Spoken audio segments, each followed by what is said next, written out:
Are you sick and tired of this old lunchtime dilemma? I have the solution to this problem next.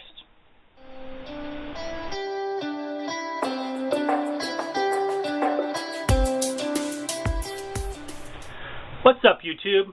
Today I'm going to show you how to make these cloth reusable, washable lunch sacks. The things you're going to need to make these fabric lunch sacks are one piece of fabric that measures 11.5 by 27.5 inches.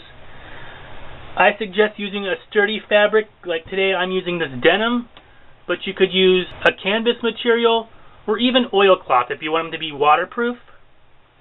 If you do find a fabric that you have to use as your lunch sack, I'd recommend getting some featherweight or medium weight fusible stabilizer and ironing that onto the back of your fabric first.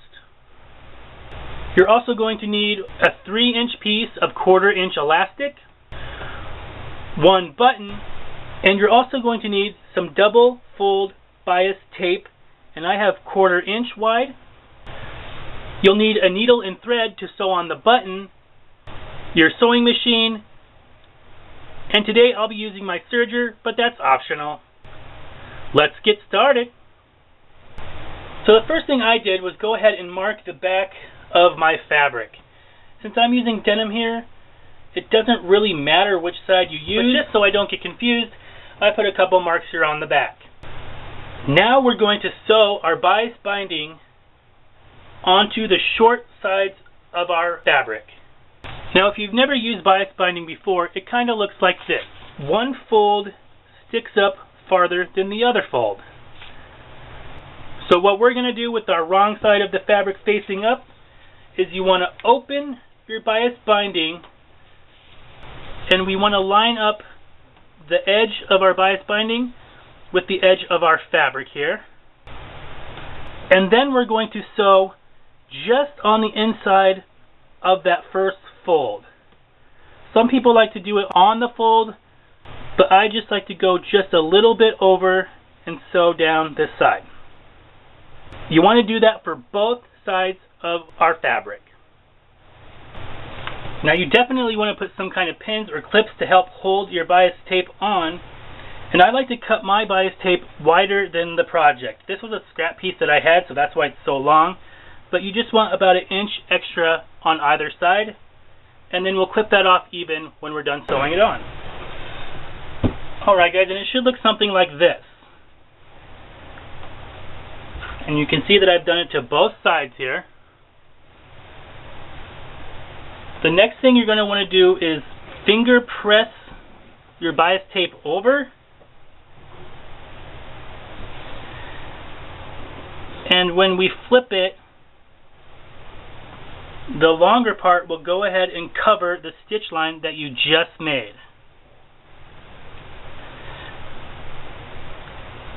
So that will go ahead and encase the raw edge so there will be no fraying on our bag. The next thing that we're going to do is then go ahead and sew the front down. So you want to make sure that your bias tape is covering your previous stitch line. If you could see that. Here's our previous stitch line, and our bias binding should fold over that stitch line. Then we're going to, right on the edge, catching your bias tape, you want to sew another straight stitch. If you want, you can go ahead and use a zigzag. But before we stitch that down, we're going to want to stick our elastic in there. So we want to find the middle of our bag, and the easiest way to do that is just to fold it in half.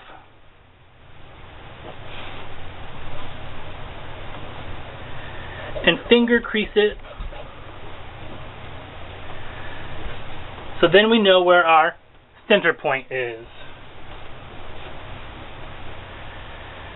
Now you want to take your elastic. I like to stick one end of my elastic on one side of the fold here, making sure it's not twisted. Stick your other end in. Like that. And definitely you need to put a clip or a pin.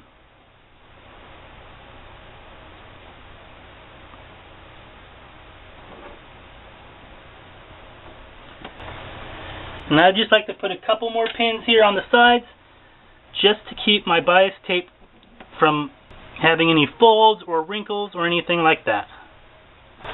Now on the other side here, you can just go ahead and sew it down. Just like that.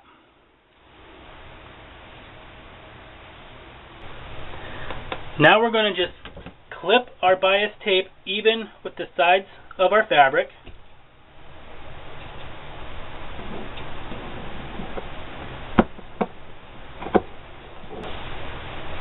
And right now our elastic is pointing down. We want it to point up. So I'm going to take this back to my sewing machine and just right here where the elastic is, with a straight stitch, I'm going to go over that 3 or 4 times, reversing back and forth, just to make that a secure hold. Just like that. Now our elastic's not going anywhere.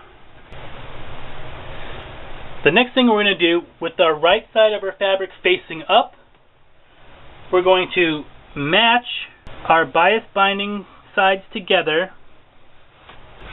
We're going to sew with a 1/2 inch seam allowance down both sides, making sure to backstitch at the beginning and the end. Now we need to do something with these raw edges so that they don't fray. Since I have my serger, I'm going to go ahead and serge these edges. But like I always say, if you don't have a serger, all you need to do is with a zigzag stitch, you need to zig on the fabric and zag just off the fabric all the way down, and that'll keep it from fraying. Just like that. Normally I would just clip these tails and not worry about the fraying, but since this is a stress point of this bag, I'm going to take a little bit of fabric fusion, or you could use fray check, and then just put a little bit on my finger and dab it on the corners here and let it dry before clipping to threads.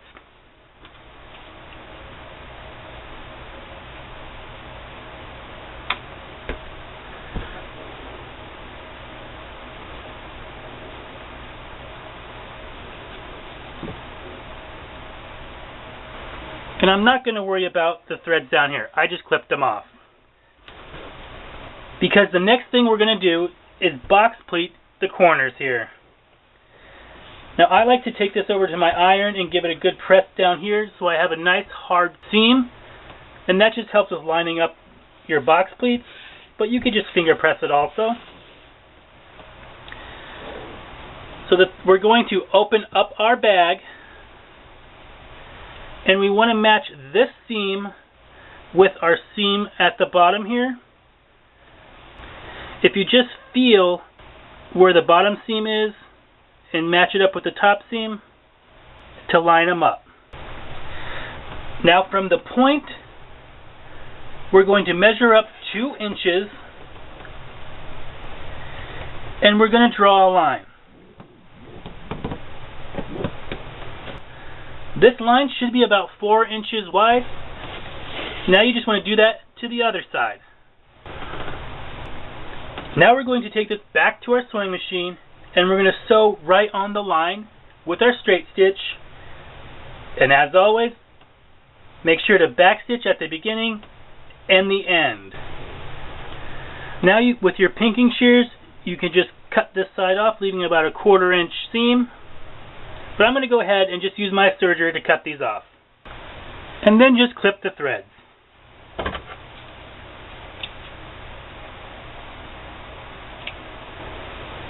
Now you just want to turn your bag right sides out.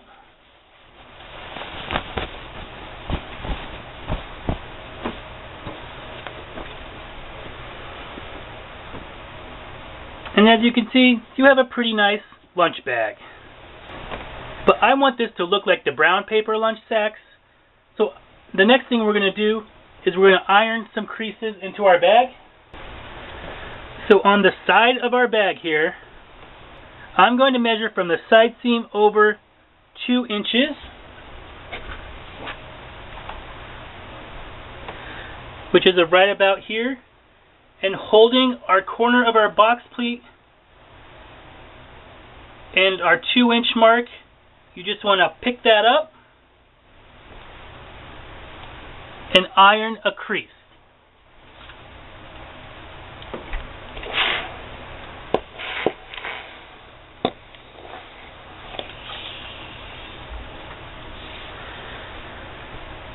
Now you want to do it on the other side of the side seam.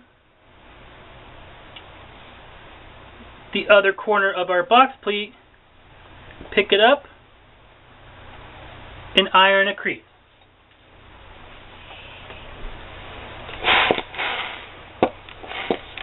Steam helps.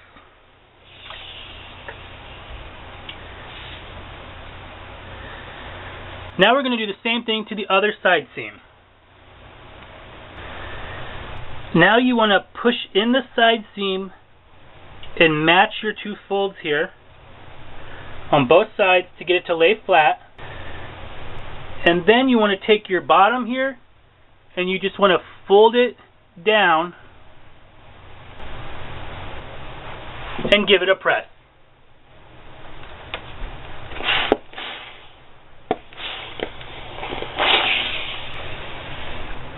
And now you can see it looks just like a paper lunch sack, and will be easy to store in any drawer. Now the last thing we're going to do is sew on our button. So with our elastic in the back, we're going to measure down 4 inches from the center and make a mark. Now just using a needle and thread, we're going to hand sew on the button. Now all you need to do to close your sack is just fold it down, wrap your elastic around your button, and you have a reusable, washable, eco-friendly lunch sack. Now I hope you give this project a try. If you like this video and want to see more of my videos, go down below and hit that red subscribe button. If you like this video and learned something, go ahead and share it on your social medias. If you have any questions about this video or a suggestion for an upcoming video, go ahead and leave me a comment. And as always, thanks for watching. See you next time.